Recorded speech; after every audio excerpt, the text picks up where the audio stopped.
Gears to a follow-up tonight.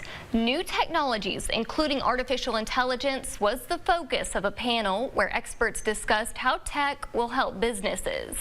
Though some see AI as having too much technological power, the experts say it's just another tool in the bag. KLTV 7's Bob Hallmark explains.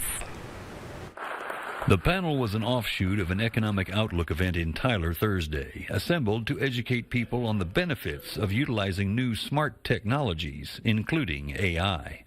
That shouldn't be seen as intimidating, but should be seen as activating. They allow your business to do a lot more with the resources that you have today and to be able to create new solutions to problems that maybe we don't even know exist yet. You need to educate yourself on risks of not adapting to the new technologies.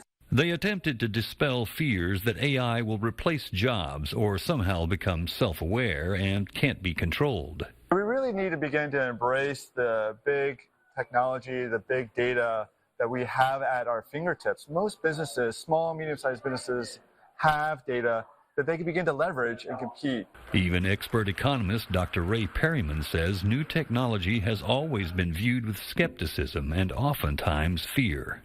Historically, people always think that a technology is going to just get rid of all the jobs, and it never does. I mean, computers were going to get rid of all the jobs. The internet was going to get rid of all the jobs. But in reality, all technologies in the long run create jobs. Manifestly, they see it as yet another technological tool, not to be feared, but to benefit businesses and individuals. Adapting to the latest technology is imminent.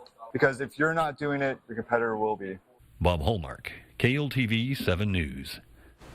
Now, the panel advocated for the responsible use of AI, autonomous and automated systems to adhere to fair and ethical uses of data analytics.